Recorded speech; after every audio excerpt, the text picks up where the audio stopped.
Tim Cook is now a billionaire. That's a Billy. And The Verge wants to say that he's much different from the other billionaires, the other tech billionaires, because he didn't found the company. I see. He's not a founder. That sounds so weird to say he didn't found the company. He didn't.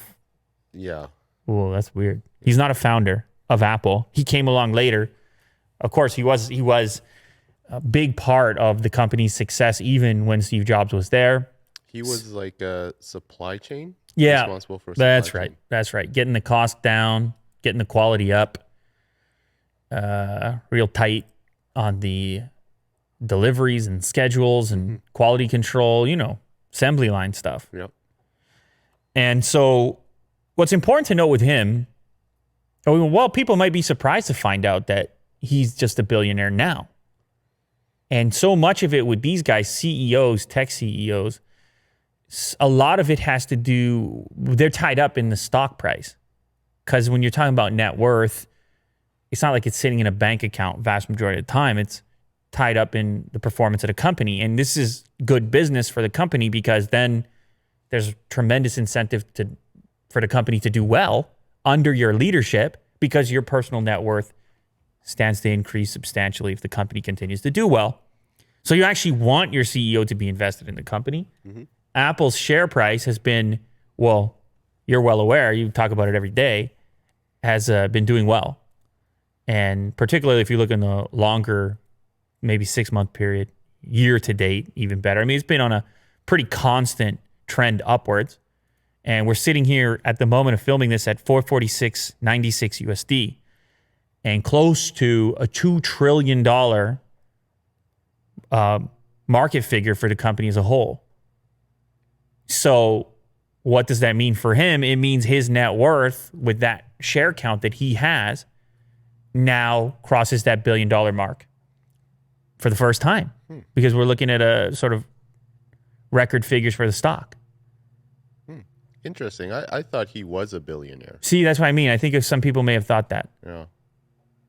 But he came along later. So here's the thing, Will. Even though you get all these opportunities, if you're a CEO of a company like that, to increase your ownership of the company as you've been a part of it along the way, it's hard to ever accumulate the amount of the company that a founder would have. Right. Like Bezos. I mean, I guess because of stock options. Yeah, you have to buy back into the company, essentially. Yeah. You have to buy into it at a later date when the valuation's already high. So if we take Bezos as an example, he gets divorced, gives up a bunch of shares, and still owns a ridiculous number of shares of Amazon because he determines from the get-go how many shares he'll make available to anyone else and how many will belong to him. Elon Musk would be similar. For any founder, for that matter, would be in control of the availability of shares from the jump and the percentage of shares that they own.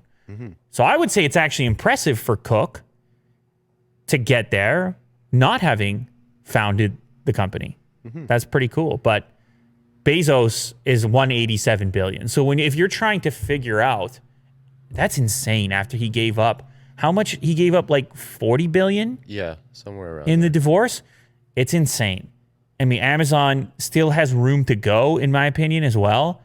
But just to do the adjustment here, to try to figure out scale, Bezos, 187 billion personal net worth, not Amazon.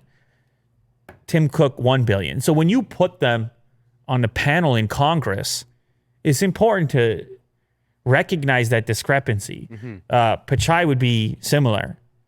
You had Pichai and Cook, who came along later, and then you had Bezos and Zuckerberg, who are, it's another level. What's Zuckerberg? 102 billion. Yeah. It's another level to have those guys on camera when they're just sitting on those piles. You see what I mean? Well, I mean, that's a different lifestyle. I'm just saying it's a different lifestyle. Bezos just sold 3 billion in stock, right? Was that right? Do I have that figure correct? That sounds really high, but let's get that figure because I did a clip on it recently. I think it was 3 billion. $3 billion in stock. Starting on Monday. This past Monday? Was it yesterday? No, I think it was last week. Anyways, 6 days ago. Last week, he cashes out $3 billion in stock. Just like just another Monday. Yeah.